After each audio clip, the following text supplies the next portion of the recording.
saudara. Merdeka, merdeka, merdeka. Ya. Hari ini kita merayakan kemerdekaan Indonesia. Besok kan, tanggal 17. Tapi hari ini kita sudah merayakan. Ya. Apa arti kemerdekaan, saudara? Hari ini banyak yang tidak hadir, yang mungkin pada keluar kota. Karena Sabtu, Minggu, Senin hari libur ya. Banyak yang keluar kota bersama keluarga. Hari ini akan saya sampaikan firman Tuhan berjudul Makna Kemerdekaan bagi Orang Percaya. Apa arti merdeka? Mungkin bagi bangsa Indonesia, bagi negara, apa arti merdeka? Bangsa atau negara yang merdeka adalah negara yang terbebas atau terlepas dari penjajahan. Ya. Dan setelah merdeka, maka bangsa itu bisa mengatur negaranya sendiri, bangsanya sendiri. Itu merdeka karena nggak terikat, nggak dikuasai, nggak diatur oleh bangsa-bangsa lain. Itu adalah kemerdekaan suatu bangsa. Bagaimana suatu bangsa atau negara atau Indonesia mendapatkan kemerdekaannya? Melalui berperang, gerilya. Ya, kita kalau zaman dulu ya, orang tua ngomong, waduh dulu perang begini, pakai bambu runcing mencekam. Kalau orang berkata mencuri katanya, ada penjajah, tangan dipotong, pokoknya sangat mengerikan saudara. Dan diperlukan banyak rakyat untuk berperang. Pahlawan, pasukan, semua berperang saudara. Banyak kehilangan waktu, tenaga, bahkan dana yang besar. Maka kadang-kadang kalau suatu negara merdeka, dia menanggung hutang banyak, hutang untuk perang saudara. Dan banyak makan korban. Banyak sekali korban-korban yang berjatuhan. Juga pahlawan-pahlawan yang berjatuhan. Maka di tiap kota ada kota makam para pahlawan. Ya. Jika kita mungkin bertanya kepada rakyat atau pahlawan kemerdekaan yang masih hidup saat ini. Mereka yang bercerita, waduh dulu ngeri. Makannya susah. Tiap hari, tiap malam bergerilya. Melawan penjajah. Kita merebut kemerdekaan, kita pakai bambu runcing, melawan senapan-senapan penjajah. Sangat berat saudara. Kemerdekaan Indonesia diraih dengan perjuangan, korban, bahkan dengan ketakutan. Tapi akhirnya tanggal 17 Agustus tahun 45 Indonesia memproklamasikan kemerdekaan. Indonesia dijajah lebih dari 400 tahun saudara. Saya lihat, saya searching ada Portugal, Spanyol, Belanda, Perancis, Inggris, dan Jepang. Total semua 430 tahunan. Sama seperti bangsa Israel. Dijajah di Mesir 400 tahun. Bahkan bangsa Israel sudah ada di Mesir 430 tahun. Dijajah 400 tahun saudara. Tapi beda sekali. Kemerdekaan bangsa Indonesia itu didapatkan dengan berjuang, bertempur, makan biaya, makan korban yang banyak. Kalau bangsa Israel merdeka dari penjajahan bangsa Mesir, itu lain. Karena apa? Bangsa Israel merdeka dari bangsa Mesir karena Tuhanlah yang berperang. Beda saudara. Kalau Tuhan berperang, maka bangsa Israel itu merdeka, tidak perlu mengadakan perlawanan. Tidak perlu adanya peperangan.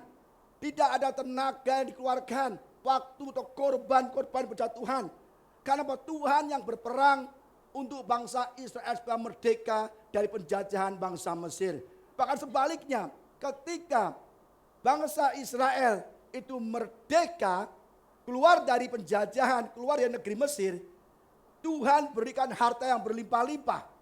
Tuhan gerakkan bangsa Israel untuk merampasi emas, perak, kain-kain dari bangsa Mesir.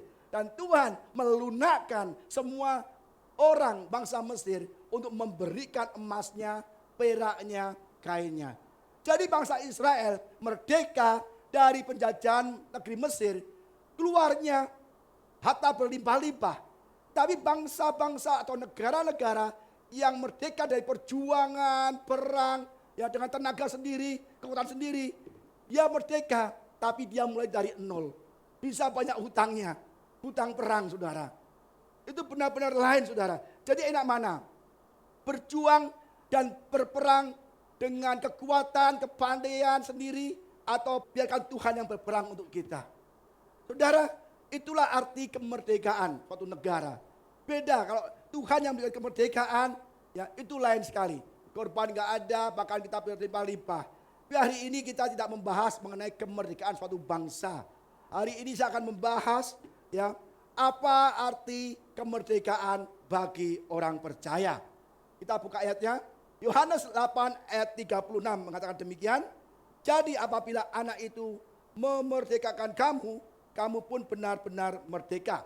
Ini kata Yesus. Anak adalah Yesus sendiri. Yesus bilang kalau kita dimerdekakan oleh anak, oleh Yesus, artinya kita benar-benar merdeka. Loh, kita merdeka dari apa? Apakah kita sedang dijajah orang atau ditindas orang? Tidak. Kita ditindas, dijajah oleh dosa. Sebelum kita mengenal Yesus, sebelum kita percaya Yesus, kita adalah budak dosa. Seperti bangsa Israel budak orang Mesir. Kita adalah budak dosa. Dan upah dosa adalah maut. Ciri-ciri orang yang masih hidup dalam belenggu dosa, ciri-ciri orang yang belum merdeka dari dosa adalah orang-orang yang menyukai hidup di dalam dosa, saudara. Kita tidak bisa melihat, oh itu rohani ke gereja tiap minggu. Wah itu hebat. Kalau orang itu belum merdeka, walaupun dia ke gereja, dia hidupnya masih di dalam dosa. Kedua, hidup dalam kebencian dari sesamanya. Itu orang yang belum merdeka. Hidup masih dalam belenggu kuasa dosa. Orang yang suka membenci orang lain, menyerang orang lain, menghancurkan orang lain. Ini pasti dia masih hidup di dalam penindasan atau ikatan dosa. Atau mungkin orang masih suka selingkuh, berzina. Itu orang juga masih belum hidup dalam merdeka dari dosa, saudara. Atau cinta uang, sama juga. Banyak uang boleh, kita usaha, kita punya perusahaan, kita punya pekerjaan. Kaya boleh, uang banyak boleh, tapi cinta uang itu yang tidak boleh. Karena cinta uang adalah akar segala kejahatan. Cinta uang bisa menghalalkan segala cara. Ya, banyak orang yang cinta uang. Kenapa? Dia akhirnya pergi ke dukun, pergi ke peramal, pergi ke orang-orang pintar. Emang nggak ada orang gereja demikian? Banyak. Tiap minggu ke gereja. Tetapi sampai kepada pengusaha atau pekerjaannya atau usahanya atau bisnisnya. Ketika dia mengalami sepi dagangannya, bisnisnya nggak jalan, doa kayaknya lama, kok Tuhan nggak jamah-jamah, nggak berkati.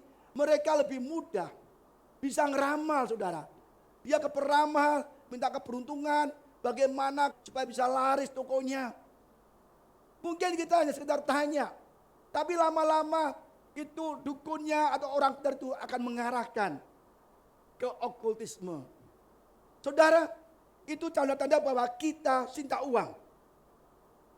Bisa membunuh, bisa mencuri. Itu benar-benar bahaya cinta uang itu, saudara.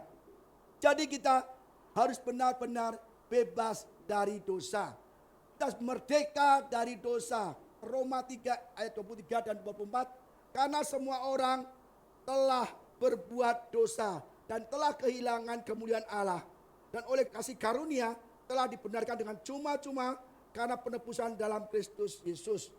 Roma 6 ayat 23, upah dosa adalah maut. Semua orang telah berbuat dosa. Semua orang siapa? Semua orang. Tidak ada terkecuali. Semua orang telah berbuat dosa. Mungkin kita berkata, Pak, aku gak berbuat dosa, Pak.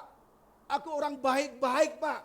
Dari kecil aku udah Kristen. Bahkan aku lahir di gereja. Aku gak pernah membunuh, Pak. Saudara, firman Tuhan berkata, jikalau kamu membenci saudaramu, itu bisa membunuh. Pak, saya gak pernah neko-neko.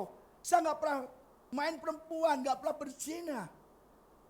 Yesus berkata, kalau engkau melihat lawan jenismu dan timbul hawa nafsumu, engkau sudah berzina dalam hatimu. Pak, aku gak pernah membunuh, berzina macam-macam.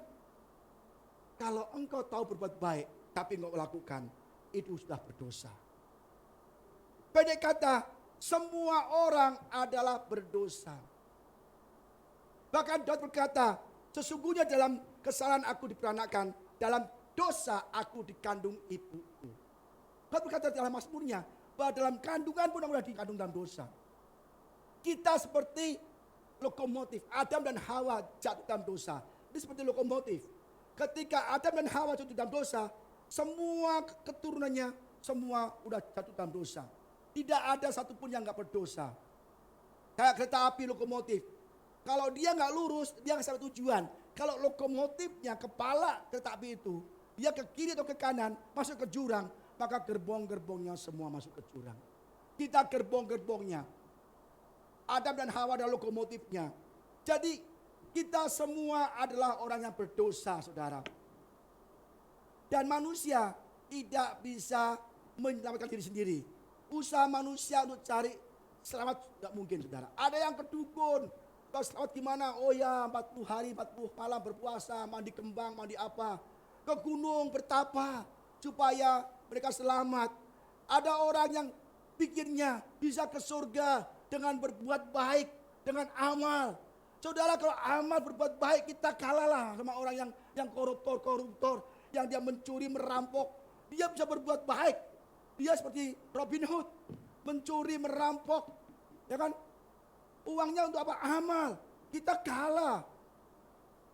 Kalau surga hanya berdasarkan amal kebaikan kita, itu salah, saudara. Bahkan hanya orang-orang kaya-kaya yang hasilnya nggak halal, semua masuk surga. Nggak bisa. Surga ditentukan oleh Yesus sendiri. Manusia tidak bisa menolong manusia.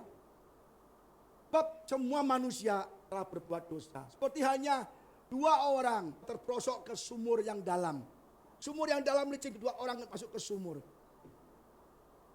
Mereka di dalam saling menolong, saling panggul-panggulan untuk naik ke atas.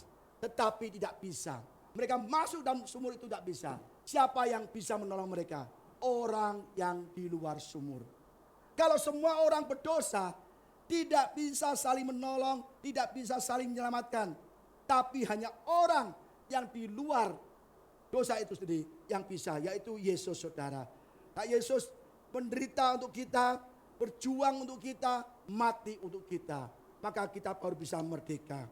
Saudara, dan kita sudah merdeka, maka kita tidak ada penghukuman lagi. Roma 8 ayat 1 sampai 2. Demikianlah sekarang tidak ada penghukuman bagi mereka yang ada di dalam Kristus Yesus. Roh yang memberikan hidup telah memerdekakan kamu dalam Kristus dari hukum dosa dan hukum maut. Jadi hanya Yesus yang memerdekakan kita dari dosa. Kalau kita percaya Yesus, menerima Yesus sebagai Tuhan dan Juru Selamat, maka kita tidak lagi ada penghukuman. Banyak orang salah kaprah, salah pengertian dengan ayat ini. Mereka berbuat dosa. Saya tegur, kenapa kamu berbuat dosa? Apa kamu nggak takut masuk neraka? Oh tidak, Pak. Di dalam Yesus tidak ada penghukuman. Sekali selamat, tetap selamat. Loh, kamu kalau misalnya merampok, pembunuh, memang masuk surga? Ya enggak. Masuk surga, Pak. Kok bisa demikian? Saya kalau membunuh, Pak, paling dihukum di dunia. Tapi Tuhan ya bahasa ke surga. Karena berkata, sekali selamat tetap selamat. Di dalam Yesus tidak ada penghukuman. Jadi kalau saya dihukum penjara aja di bumi ini. Tapi saya tetap masuk surga. Loh, kalau kamu berzina, masuk surga, Pak. Jaminan, Pak. Banyak orang hyper grace, kasih karunia berlimpah-limpah. Dosa saya yang dulu, sekarang, dan kemudian yang akan saya lakukan, sudah diampuni Yesus kayu salib. Wah, lah kok saenak udele kata orang Jawa. Enggak bisa. Keselamatan saudara bisa hilang kalau saudara tetap berbuat dosa. Jadi saudara, kita benar-benar tidak ada penghukuman kalau kita ada di dalam Kristus Yesus. Kalau kita ada di dalam Kristus Yesus, kita tidak akan berbuat dosa lagi. Itu jaminan. Tetapi kalau saudara berbuat dosa, saudara tidak dalam Kristus Yesus. Karena Yesus adalah kudus. Dan mari kita belajar bagaimana kita menerima atau memperoleh kemerdekaan dari dosa. Pertama, kita harus menerima Yesus sebagai Tuhan dan Juru Selamat. Tidak ada penebus lain. Karena semua orang berdosa. Tidak bisa, saudara. Nabi boleh banyak. Rasul boleh banyak. Tokoh agama boleh banyak. Orang pintar lebih banyak, orang bijaksana boleh banyak. Tapi juru selamat hanya satu, yaitu Yesus Kristus. Karena semua nabi, semua rasul, semua tokoh agama, pendiri agama, orang saleh, semua adalah orang yang berdosa. Bahkan mereka juga berdoa, mudah-mudahan saya masuk surga. Tapi Yesus lain, jalan ke surga adalah melalui Yesus. Maka Bapa di surga tahu bahwa manusia tidak bisa selamat oleh usaha sendiri, oleh uang, kepandaian. Manusia tidak bisa selamat, dia semua akan mati masuk neraka. Bapa di surga mengasihi kita. Dia berkata demikian, begitu besar kasih Allah akan dunia ini. Karena begitu besar kasih Allah akan dunia ini, akan kita semua. Sehingga ia telah mengaruniakan anaknya yang tunggal, Yesus Kristus. Supaya setiap orang yang percaya kepadanya tidak binasa, melainkan peroleh hidup yang kekal. Hanya melalui Yesus. Kalau orang percaya Yesus, dia tidak binasa masuk neraka, tapi boleh hidup yang kekal. Tidak bisa cara lain, tidak bisa.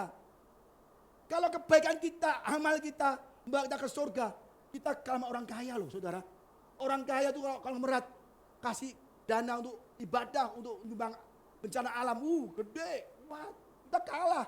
Kita mungkin nyumbang cepet cincang, bisa tarik ulur. Sumbang enggak. Kalau orang kaya, miliaran, ceprot, kasih semua. Supaya dia masuk surga. Kalau masuk surga berdasarkan amal, maka kita orang miskin gak masuk surga, saudara. Gak ada uang untuk amal kok. Orang kaya masuk surga. Tidak demikian. Bapa di suatu adil. Dia hanya melihat hati kita. Apakah kita mau menerima Yesus sebagai Tuhan dan Juru Selamat. Banyak orang mencari keamanan dengan pergi-pergi kemana ke orang pintar. Tidak bisa saudara. Hanya Yesus. Ya. Kita buka ayatnya. Yohanes 14 ayat 6. Ini kata Yesus. Ini dahsyat sekali. Dahsyat sekali. Kata Yesus kepadanya. Akulah jalan dan kebenaran dan hidup.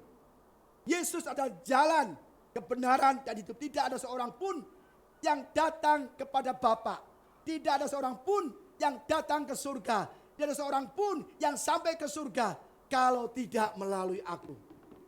Coba, mana ada tokoh agama, mana ada rasul, mana ada nabi, mana ada orang saleh berani berkata demikian. Aku adalah jalan ke surga, aku kebenaran, aku adalah hidup dan jalan ke surga. Kalau nggak melalui aku, semua nggak masuk surga. Ada nggak berani gitu? Nggak ada. Hanya Yesus yang berani mengatakan demikian.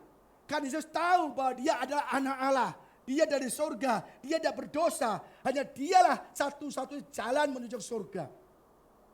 Gak ada, sudah baca di mana-mana. Gak ada orang yang berani ngomong akulah jalan ke surga. Kecuali Yesus. Kita bangga punya Yesus. Kita bangga beribadah pada Yesus, saudara. Bahwa kalau kita percaya Yesus, maka kita ada jaminan kita masuk surga. Jangan sampai kita berbuat dosa. Kisah para Rasul 4 ayat 29 demikian. Dan keselamatan tidak ada dalam siapapun juga selain di dalam Dia. Sebab di bawah kolong langit tidak ada nama lain yang diberikan kepada manusia yang olehnya kita dapat diselamatkan. Jadi di bawah kolong langit di dunia ini tidak ada satu nama, satu orang pun yang kita bisa diselamatkan melalui dia. Tidak ada, kecuali Yesus. Saudara, kita bangga menjadi orang percaya pada Yesus. Karena kita udah jaminan. Kita ambil decision, keputusan tepat ikut Yesus. Karena Yesus adalah jalan ke surga. Jadi kalau saudara percaya Yesus, saudara tenang saja. Kenapa? Besok mati kita masuk surga. Jadi kita jangan takut saudara. Banyak orang ragu-ragu. Mati kemana ya? Mati kemana ya? Banyak saudara. Tapi kita lihat, kalau kita percaya Yesus, pasti kita masuk surga. Kita lihat kisah di para rasul, di mana ada Paulus dan Silas di penjara, diborgol, dibelenggu, dirantai, terus ditutup gerbangnya, dikembok, dijaga oleh prajurit. Ketika Paulus dan Silas, dia bernyanyi, memuji Yesus. Apa terjadi? Gempa bumi, semua belenggu rontok, semua rantai rontok, semua pintu terbuka. Bayangkan betapa kuasanya Yesus. Kita memuji Yesus. Penjara ada gempa, Semua rotok belenggu terputus, rantai terputus. Coba saudara memuji orang lain. Tidak ada terjadi apa-apa. Tidak terjadi apa-apa. Karena nama kita, nama orang tidak berkuasa. Nama Yesus yang berkuasa. Maka ketika Paulus Silas, dia di penjara, dia nyanyi nama Yesus, memuji Yesus, terjadi mujizat. Akhirnya kepala penjara takut, kau ada lolos semua. Dia ketakutan, dia mau bunuh diri. Paulus bilang, kamu jangan bunuh diri. Jangan bunuh diri, aku masih di sini. Kalau Paulus Silas lolos, maka itu kepala penjara pasti dihukum mati. Maka dia bunuh diri. Kepala penjara itu menyuruh membawa suluh, lalu berlari, masuk dan dengan gemetar, tersungkurlah ia di depan Paulus dan Silas. Ia mengantar mereka, Paulus dan Silas keluar, sambil berkata, Tuan, Tuan, apakah yang harus aku perbuat supaya aku selamat? Kata mereka, Paulus dan Silas, percayalah kepada Tuhan Yesus Kristus, dan engkau akan selamat dan seisi rumahmu. Saudara, kalau kita terima Yesus, kita percaya Yesus, tidak hanya kita yang selamat, seisi keluarga diselamatkan. Tetapi memang tidak instan begitu. Dari kita selamat, kita menginjil pada keluarga, maka semua ikut selamat, saudara. Saya selamat karena istri saya, Ibu Ida, yang berdoa untuk saya. Karena Ibu Ida udah selamat duluan. Saya belum selamat karena saya masih hidup dalam dosa. Tapi istri saya dari keluarga gembala, bapaknya gembala, kakak-kakaknya gembala semua. Saya berdosa. Tetapi satu rumah itu istri saya sudah selamat, percaya Yesus. Dan seisi rumah akan selamat. Saya didoakan, saya ikut selamat. Anak-anak saya semua juga ikut Yesus. Tiap hari anak-anak saya berdoa. Sebelum bekerja di kantor, membuka Alkitab, membaca. Saya ajar anak-anak saya, sebelum kamu kerja, kamu masuk kantor, nyari AC, kamu buka Bible. Jadi dari satu orang selamat, maka semua selamat. Percayalah kepada Tuhan Yesus Kristus, dan engkau akan selamat, engkau dan seisi rumahmu. Jadi saudara, cara pertama kita adalah menerima Yesus sebagai Tuhan dan Juru Selamat. Kedua, memberi diri kita untuk dibaptis. Ya. Pertama, bertobat, menerima Yesus sebagai Tuhan dan Juru Selamat. Kedua, memberi diri kita untuk dibaptis. Nah saudara, demikian firman Tuhan, Markus 16 ayat 16, siapa yang percaya dan dibaptis akan diselamatkan. Tetapi siapa yang tidak percaya akan dihukum. Jadi saudara di sini yang belum dibaptis dan mau terima Tuhan Yesus Kristus, nanti kita berdoa setelah selesai ibadah, saya doakan, saya pimpin doa menerima Yesus sebagai Tuhan dan Juru Selamat, dan saudara akan saya rencanakan untuk dibaptis. Sebelum baptis saya akan kasih pengarahan-pengarahan, pengajaran-pengajaran tentang keselamatan, baptisan, Yesus sebagai Tuhan dan Juru Selamat, semua saya ajarkan, nanti kita akan membaptis saudara. Dan nanti saudara sudah pasti punya jaminan masuk surga. Ya, siapa yang percaya dan dibaptis akan diselamatkan. Tetapi yang tidak percaya akan dihukum. Dibaptis saudara, satu utama. Jadi begitu percaya, dibaptis sudah masuk surga. Seperti Petrus yang kita bahas kemarin, bertobatlah, kata Petrus pada orang banyak.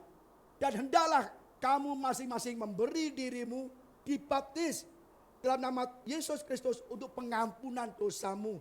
Maka kamu akan menerima karunia Roh Kudus. Itu banyak orang, 3.000 hari itu dibaptis. Coba 3.000. Itu dari pagi sampai malam gak kelar-kelar saudara. Satu cemplungin, angkat. Satu cemplungin, angkat. Itu gak kedinginan tuh seharian. Tapi Petrus membaptis 3.000 orang. Berilah dibaptis, bertobatlah, artinya berbalik dari dosa. Tinggalkan cara hidup kita yang lama. Jangan berbuat dosa lagi, jangan benci orang lagi, jangan mencuri lagi, jangan berzina lagi, jangan berbuat yang aneh-aneh lagi. Tapi tinggalkan semua cara hidup yang lama dan kita minta dibaptis. Maka kita akan diampuni dosa-dosa kita. Tapi ada kekecualian saudara. Seperti penyamun disalib, ya kan? Penyamun yang disalib Yesus. Yesus, kalau engkau kembali jadi raja, ingatlah akan aku. Hari ini juga engkau bersama aku ke Firdaus. Yesus enggak berkata demikian. Oke, engkau akan bersama aku di Firdaus. Tapi kamu turun dulu dari salib. Ngapain Yesus ketemu dulu Petrus? Baptis dulu? Enggak, dia disalib. Enggak bisa kemana-mana. Hari ini engkau akan masuk ke Petrus bersama aku. Hari ini kamu selamat tanpa baptis. Itu kecuali saudara kalau disalib. Kalau saudara mau selamat tanpa dibaptis boleh. Salib dulu, mau nggak disalib? Atau masuk ICU. Iya benar saudara. Saya pernah baptis seorang yang nggak bisa jalan. Pakai percik, pakai gayung. Baptis. Karena nggak bisa apa-apa saudara. Jadi ada kekecualian. Tapi kita nggak mau lah. Ya Pak saya mau Pak. Tapi mau nggak masuk ICU dulu? Nggak bisa paus banyak selang itu. Ya nggak bisa. Jadi saudara ada kecualian. Tapi satu utama kita adalah keselamatan adalah dibaptis saudara. Jadi nanti kita harus benar-benar mau dibaptis. Apa yang kita lakukan supaya kita menerima kemerdekaan dari dosa dan kita pertahankan sampai akhir. Karena kita selamat, belum tentu kita selalu selamat. Kenapa?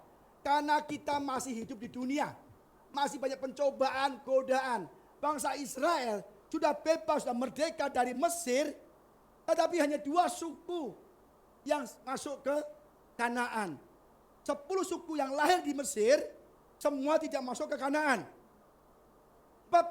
Pembebasan bangsa Israel dari Mesir itu gambaran Yesus membebaskan kita dari dosa. Jadi saat dijajah Mesir, kegelapan, kirim Musa, langsung dikirim ke Kanaan. Waktu Musa lahir, banyak bayi dibunuh.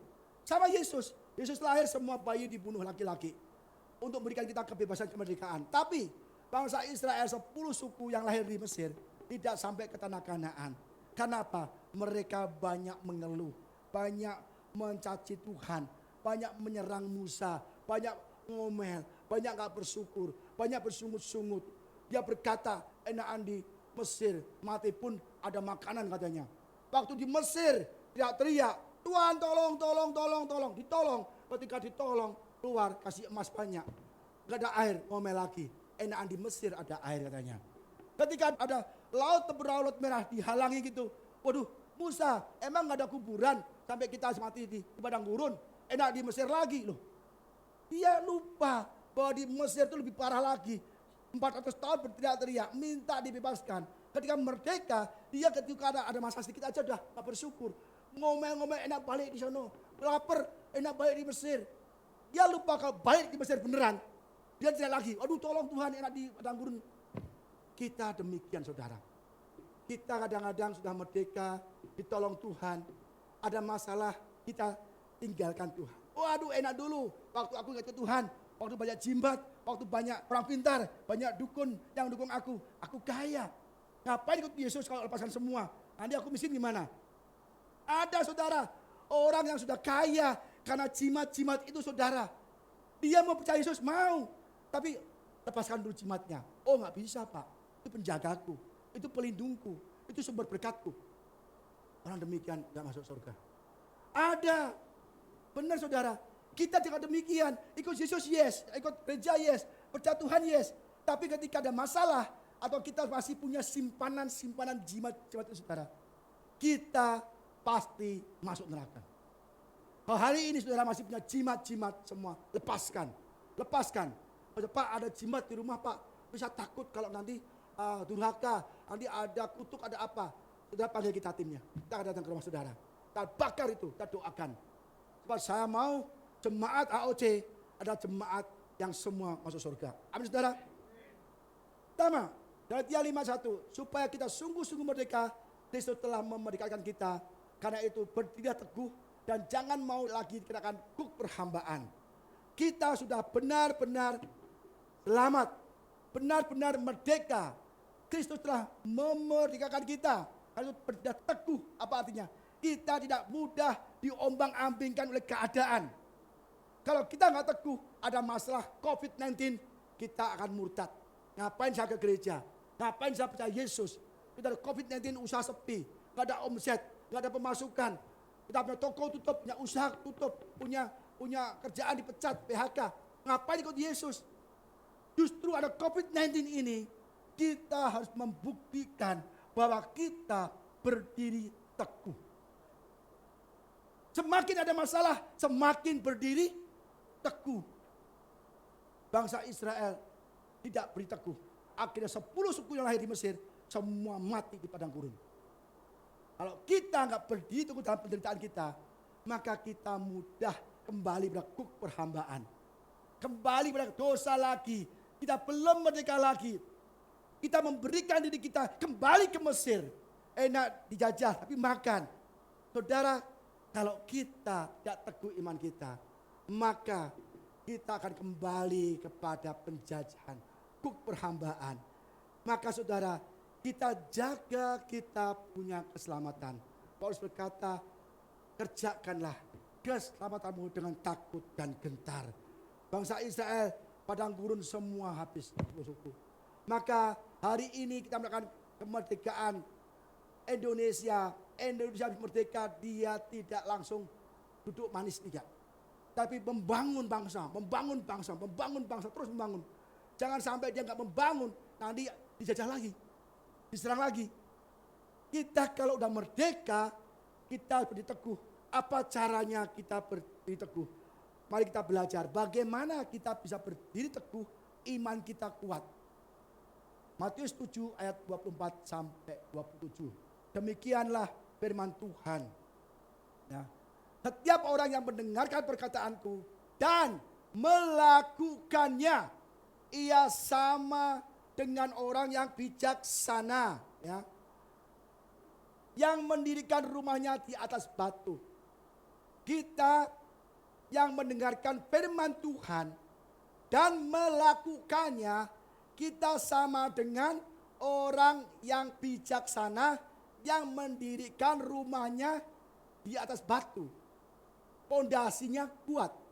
Kemudian turunlah hujan dan datanglah banjir, lalu angin melanda rumah itu. Tetapi rumah itu tidak rubuh sebab didirikan di atas batu. Jadi kalau kita mau teguh, rumah kita kuat, ya, maka kita harus dirikan rumah kita di pondasi batu. Seperti gambar ini saudara, di dalam rumah di tepi pantai yang bercusuar, dia di atas batu karang, dia kuat.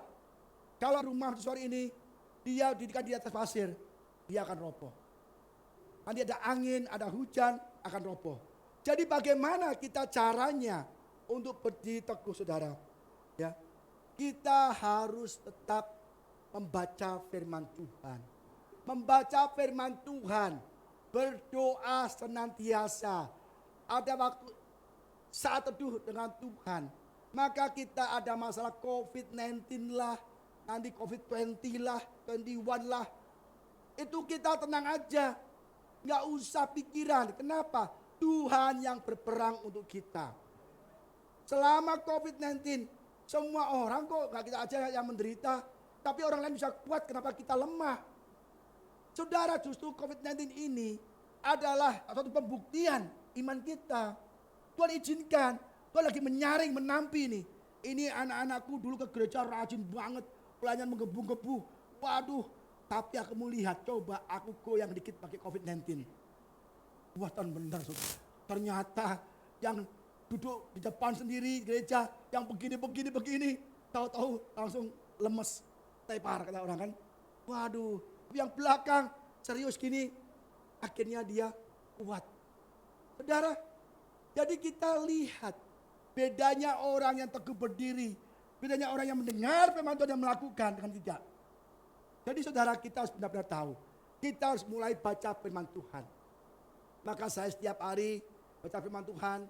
Dari dulu kita saya bertobat, langsung baca firman Tuhan, supaya imanku gak goyang lagi. Kalau goyang bahaya saudara. Nanti banyak orang istilahnya tobat kumat. Mau gak saudara punya suami yang tobat kumat? Kan kesel di hati. Daripada begitu, ajak suami saudara baca Bible aja. Yuk, udah kita doa bareng. Nanti saudara akan tahu hasilnya. Ya, jadi orang biasanya adalah memiliki dasar yang kuat, yaitu melakukan firman Tuhan. Maka dia bertahan di dalam segala badai hidup. Kalau kita tidak baca firman, tidak melakukan, maka kita akan mudah roboh. Mau ada COVID apapun, tenang saja saudara. Kita adalah anak Tuhan. Kalau kita bersandar penuh dengan Tuhan, apapun yang kita butuhkan, pasti Tuhan berikan. Jangankan uang, pekerjaan, kesehatan, Tuhan sudah kasih nyawanya. Nyawanya dikasihkan untuk kita. Kalau nyawanya kasih pada kita, berarti segala yang Tuhan miliki kasih semua. Yang besar Tuhan berikan, apalagi yang kecil-kecil. Tetapi yang ada kita kurang percaya. Kita nggak mau berdiri teguh dalam Kristus Yesus. Salib itu yang utama. Lakukanlah firman Tuhan. Kedua, kita kalau menjadi orang yang teguh berdiri, tidak goyang, tidak roboh sampai akhir hidup kita, maka kita memiliki hidup yang kekal. Bisa datang emas, ya kan? Rumahnya keemasan. Jadi saudara enak kata firman Tuhan, melakukannya, kita akan kokoh berdiri sampai akhir hidup kita. Suami kita, istri kita, anak kita, semua akan bertemu di surga. Jadi saudara, kita harus belajar. GPI Heart of Christ adalah GPI membangun jemaat untuk bertumbuh dan berbuah. Bagaimana bertumbuh? Bacalah firman. Karena firman itu bertumbuh atau timbul karena mendengar firman Tuhan. Kalau kita nggak dengar firman Tuhan saudara, aduh, jangankan COVID lah. Kita lagi jatuh yang ngomel-ngomel. Waduh begini begitu. Kedua, tetapi setiap orang yang mendengar perkataanku ini dan tidak melakukan. Tetapi setiap orang yang mendengar perkataanku ini dan tidak melakukannya, ia sama dengan orang yang bodoh yang mendirikan rumahnya di atas pasir. Iya dong, orang bodoh. Kalau dia dirikan di atas pasir bodoh dong. Kena hujan ya kan. Kemudian turun hujan dan terkena banjir dan angin melanda rumah itu sehingga robohlah rumah itu dan hebatlah kerusakannya. Kalau kita bangun di atas pasir rumah kita, maka kita mudah roboh. Jadi seberapa kita mau kokoh, seberapa kita mau kuat, sekuatlah pondasi saudara. Rumah ini 5 lantai. Dibangun dengan pondasi untuk 8 lantai. Tidak mungkin rumah ini 5 lantai, gereja ini 5 lantai, tapi dibangun dengan pondasi 1 lantai. Roboh saudara. Kalau kita mau kuat, kokoh, sekokoh apapun, kita harus benar-benar melakukan firman Tuhan. Tidak mungkin kita imannya kokoh tapi gak pernah baca firman Tuhan, tidak mungkin. Kita kayak orang bodoh.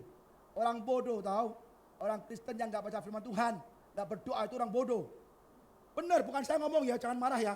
Ini firman Tuhan yang ngomong loh. Orang bodoh namanya. Seperti mendirikan rumah di atas pasir, gampang roboh saudara. Akhirnya di tengah jalan sebelum kita dipanggil Tuhan, kita adalah murtad. Orang yang murtad, orang yang suka macam-macam itu orang yang bodoh. Karena apa? Hidupnya hanya dengar firman Tuhan. Banyak orang hobinya dengar khotbah. Banyak orang yang hobinya juga ke gereja jadi hobi. Tapi dia tidak mau sungguh-sungguh mendengar firman Tuhan dan melakukannya. Banyak. Nanti makanya banyak orang Kristen yang tidak masuk surga.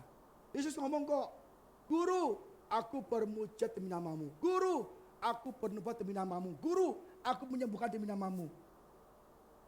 Apa kata Yesus? Aku tidak mengenal engkau. Hei pembuat kejahatan. Loh, kita ke gereja bisa gak dikenal Tuhan. Karena kita tidak melakukan firman Tuhan saudara. Jadi orang bodoh dan kita akan roboh di tengah jalan. Orang desa yang bodoh itu tidak memiliki dasar dan tidak melakukan firman Tuhan. Ya, apa akibatnya? Tidak dapat bertahan di badai hidupnya. Jadi orang yang suka ngomel, orang yang suka bersungut-sungut, orang yang putus asa, orang yang pokoknya sudah stres, menyerah, itu orang yang tidak mempunyai pondasi yang kuat. Jadi hujannya sama, banjirnya sama, anginnya sama. Yang membedakan adalah pondasinya. Kita bisa dengar khotbah yang sama, di gereja yang sama, firman yang sama. Ya, hari ini saudara nih, ya di gereja yang sama, duduk sebelah-sebelahan, dengar firman yang sama, dengar dari gembala pembicara yang sama, tetapi hasilnya bisa berbeda. Kenapa? Satu hanya pulang ke gereja selesai, yang satu lagi mencatat. Ya kan, wih, ini firmannya penting nih, catat semua. Terus di rumah dibuka lagi, Bibelnya dipajarin. Waduh, gitu ya. Langsung dilakukan. Beda saudara, beda. Tapi zaman sekarang kayaknya jarang orang mencatat saudara. Jarang. Kalau dulu saya waktu jadi jemaat, saya nggak pernah mencatat khotbah, tapi saya rekam. Saya selalu rekam khotbah. Di rumah saya dengarkan lagi, saya dengarkan lagi. Karena kalau catat saya lambat, pertama. Kedua, tulisan saya jelek, takar ayam. Saya nulis, saya lupa, iya apa, nggak tahu. Maka saya rekam. Saya tinggalkan lagi. Jadi saya rekam, saya pelajari lagi, dan saya melakukannya. Maka saudara, jangan heran, Pak, saya gerejanya sama, gembala sama, khotbah sama. Kok dia diberkati, saya nggak diberkati, Pak? Ada yang membedakan. Kok dia kuat dalam musibah, dalam bencana, kok ketawa-ketawa, kok saya susah, Pak, stres, Pak? Ada yang membedakan. Saudara nggak melakukan firman Tuhan. Amin, saudara. Jadi kita merdeka, kita gunakanlah kemerdekaan kita, saudara. Kedua, kalau kita bodoh dan kita nggak kokoh imannya, kita roboh, kita murtad, maka kita tidak memiliki hidup yang kekal. Dan kita akan masuk ke neraka. Jangan masuk ke neraka. Neraka itu tidak enak. Pak Budi pernah ke neraka? Belum. Nggak tahu. Tapi banyak orang yang dikasih pewahyuan. Akhirnya mereka masuk ke neraka, saudara. Banyak sekali. Dia dibawa Tuhan rohnya ke neraka. Dan orang-orang disiksa, dibakar. Dari api yang tidak pernah padam, digerogoti. Dan itu orang nggak bisa keluar. Pak, itu kata orang, Pak. Kata orang kan bisa aja karang-karang. Ada ayatnya. Ingat orang kaya dan Lazarus. Orang kaya, dia foya-foya makan enak. Yang miskin di depan dia nggak kasih apa-apa. Hanya kalau jatuh makanan dia ambil. Berebut sama anjing kan. Sampai sama-sama mati. Yang orang kaya masuk neraka. Yang miskin, yang pengemis itu masuk ke pangkuan Abraham. Akhirnya apa kata orang kaya itu? Bapak Abraham, tolong kirim si Lazarus untuk kemari nyebrang ke neraka. Kasih saya setetes air aja. Di sini panas sekali. Apa kata Abraham? Kamu di dunia udah kami yang enak-enak. Lazarus nggak pernah. Akhirnya apa? Oke lah, tolong. Nggak bisa. Di antara kamu dan aku, di antara neraka dan surga ada pemisah jurangnya yang tidak bisa dilewati. Oke lah kalau gitu, tolong dong kirim Lazarus untuk ke dunia. Saya masih punya 4 saudara yang belum kenal Tuhan. Supaya mereka tahu dan supaya dia bertobat, tidak seperti aku di sini. Oh tidak bisa. Di dunia sudah ada nabi-nabi, sudah ada rasul-rasul. Kalau dia tidak percaya, percuma walaupun Lazarus bangkit dari kematian, ngomong sama keluarga kamu percuma. Jadi saudara hari kenal Tuhan, hari dengar firman Tuhan. Kalau saudara nggak percaya dengan firman yang saya sampaikan, kelak kita di neraka, kita nggak bisa balik lagi. Tuhan, saya mau kembali lagi ke HOC Tuhan. Saya mau hidup lagi Tuhan. Nggak bisa. Dulu kamu di HOC tiap minggu, tapi kamu main HP terus kalau ada firman Tuhan. Kamu saya nggak serius, ya kan? Nggak bisa. Tuhan, oke lah, tolong telepon keluarga saya, ya kan, Jakarta Timur, Jakarta Utara, ke gereja percaya Yesus. Oh nggak bisa. Di Jakarta Timur, Utara, Selatan, sudah ada gereja dan pendeta. Nggak bisa. Jangan sampai kita masuk neraka. Tidak bisa balik lagi, saudara. Neraka tempat yang mengerikan, saudara. Ya, sebab karena kasih karunia kamu diselamatkan oleh iman. Itu bukan hasil usahamu, tetapi pemberian Allah. Itu bukan hasil pekerjaanmu. Jangan ada orang yang memegang diri. Jadi kalau kita percaya Yesus masuk ke surga, itu adalah pemberian anugerah, bukan hasil kerjamu, bukan hasil kebaikanmu, bukan hasil amalmu, bukan kau mengasihi salah, enggak. Karena kamu diberi Tuhan kemerdekaan, keselamatan melalui karyanya Yesus kayu salib. Jadi jangan bermegah diri, saudara. Jadi kita benar-benar merdeka karena anugerah Tuhan. Bukan berjuang dengan kebaikan, amal sana, amal sini. Tidak bisa. Jadi kita pergunakanlah, saudara. Jangan sampai masuk neraka. Ya, masuk neraka tidak enak. Lihat, saudara, gambarnya begini nih kira-kira. Bayangkan, kalau saudara pilih mana? Yang kiri atau yang kanan? Hah? Saudara kira-kira kalau meninggal nih, masuk di sini atau masuk di sini? Kiri atau kanan? Hah? Kiri yang ini. Dasarnya apa? Kenapa saya yakin? Banyak loh orang percaya, aku ragu loh Pak, kalau mati masuk mana ya? Loh, aku kan udah pelayanan, udah lama pelayanan. Tapi aku ragu loh, belum jelas masuk ke neraka ya. Itu aja hamba Tuhan bisa ngomong gitu. Saudara coba ngomong kiri, kiri, kiri. Gampang ngomong kiri. Tapi kita periksa apakah kita mendengarkan firman Tuhan dan melakukannya. Itu yang membedakan. Hanya melakukan firman Tuhan, tidak hidup dalam dosa, saya jamin saudara semua ada di kiri. Amin saudara.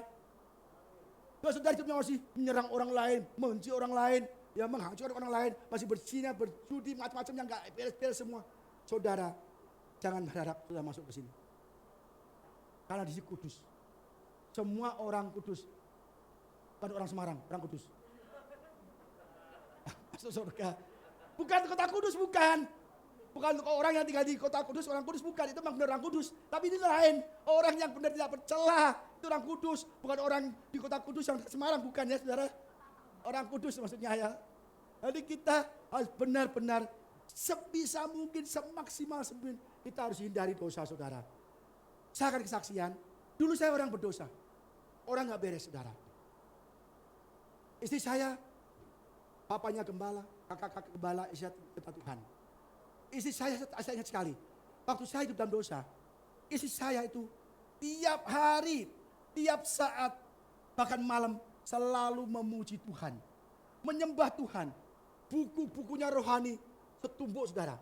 Saya dulu gak suka buku, saya gak suka sekolah, gak suka saya baca buku. Istri saya baca buku tentang iman, tentang segala sesuatu yang tentang Kristus. Bahkan tiap hari, tiap malam bernyanyi menyembah Tuhan di kamar. Saya masih dalam dosa. Dalam dosa saudara. Suatu saat, ya, saya juga Tuhan dosa juga. Kapan nih Pak Budi bertobat kan? Kapan nih suami saya bertobat? Tapi suatu saat saya ada buku di meja. Saya baca, itu karangan Mary K. Baxter. Tentang wahyu ilahi, tentang neraka. Jadi, Mary ini dibawa Tuhan selama 30 hari ke neraka. Supaya dia nulis buku, supaya disebarkan bukunya supaya orang bertobat. Saudara, akhirnya apa? Saya dari lihat buku itu, saya gemetar saudara.